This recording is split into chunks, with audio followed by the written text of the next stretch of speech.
Let's talk about the sexiest, chicken leg wielding, bongo playing healer in the arena, Narbash. Narbash is one of those characters that does one thing, but he does it very well. He's not going to dominate the leaderboards and kills, or going to 1v1 really any hero as of right now, but he keeps his team alive, and will cause the enemy team to choose tainted items faster than your Chimera diving into an enemy tower.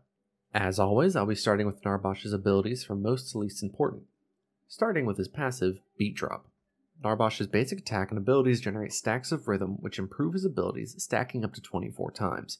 Stacks fall off individually after 10 seconds, and maximum stacks gain 2 plus 3 for nearby allied heroes, mana regeneration for 5 seconds. I'm going to be honest with you, this passive isn't great. Actually, later game it's pretty useless. At 24 stacks of rhythm, you gain 2 extra mana regeneration plus an extra 3 per ally, so in team fights you can get up to 14 extra mana a second. However, mid to late game you will have built enough mana regeneration where this is fairly useless. The only benefit that you would want from his passive is the extra boost it gives to some of Narbash's abilities. In most cases, late game, your heal aura is constantly active, and the passive is sort of an afterthought. But it can be nice, if anything, to have the extra mana and ability improvements, however minor it may be. Speaking of heal aura, let's talk about the ability that makes Narbash Narbash, Song of My People. Play a soothing beat, healing Narbash as nearby allies each second, gaining a bonus from each stack for them.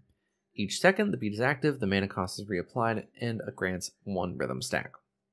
This ability is the only toggled ability in Predecessor thus far. However, just because it can be toggled does not mean it can't be interrupted. Most stuns will cancel the effect, so make sure it's consistently active in most fights.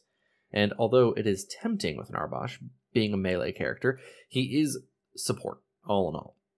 So in a fight, try your best to be in the middle of your team so you can keep your team constantly healed and buffed, especially your carry. Don't leave your carry to die by themselves.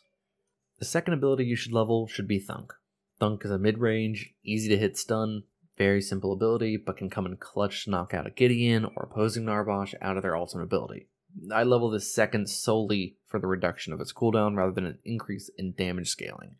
And that's because the third ability level would be March. Like all of Narbash's abilities, it's very straightforward, but incredibly useful in certain situations. You bellow out a rallying cry, granting Narbash and his nearby allies 30% decaying movement speed for 2 seconds, plus 0.2 seconds per rhythm stack. Grants 6 rhythm stacks on use.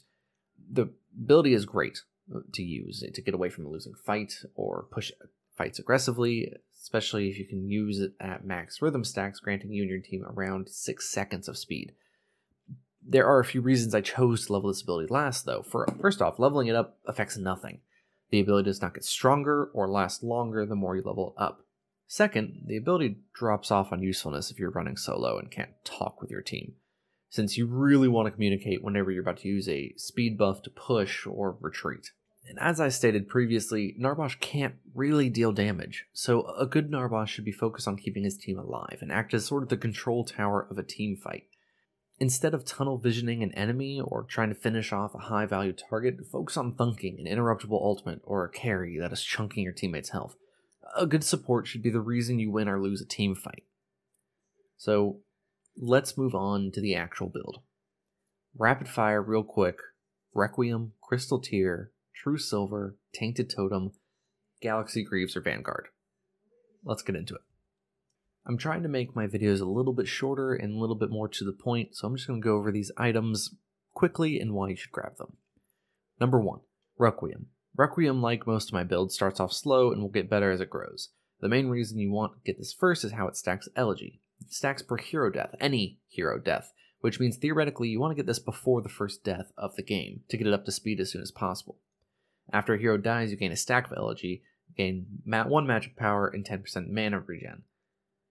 And your teammates around you get 1 physical power and 0.5% lifesteal per stack of Elegy. So at 20 stacks, you will have 20 magic power, 200% mana regen, and your allies around you will have 20 physical power and 10% lifesteal. It's really an amazing item for any support, and will probably be on most of my support builds. Item number 2, Crystal Tear. This is the item that makes it not only possible, but more important to have your heal running all the time around your team. This item not only gives you a ton of mana regen, but also buff your team, granting them 40 magic power and 20 ability haste for 5 seconds after healing or shielding them. This is an amazing item for Narbash due to how, in mid to late game, you can really keep his heal going all the time, which means the buff is on all the time. The next item is True Silver Bracelet. This item is to counter Narbash's greatest flaw, which is that you can stun him out of his ultimate. You can knock him out, you can stun him, you can rope him, you can really do whatever and stop the ultimate. With this item, when you cast your ultimate, you gain a shield and CC immunity while the shield is up. Upon removal, it explodes, dealing magic damage. This item is so important due to how easy it is to stop Narbash's ultimate, so I really don't see a build that doesn't have this somewhere. Item number 3, Tainted Totem. Not much to say here. Reduce enemy healing, increase your own. Win-win. This is where a choice comes to the game. Galaxy Greaves or Vanguardian. This item is totally up to preference. You should go Galaxy if you see yourself being targeted more and need to get out of situations, or just make yourself harder to hit. So if you're getting bursted out right in the beginning of a team fight, go Galaxy Greaves, try to make yourself harder to hit.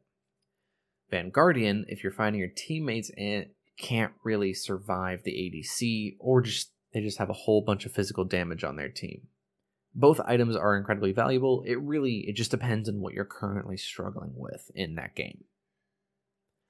And that's about it. As always, please tell me what you would run with Narbash, what you would change with this build, and if it works for you. As always, I hope you enjoyed, and if you want to see more, please like and subscribe. And catch me on stream if you want to see me test these new builds out live. Have a good one.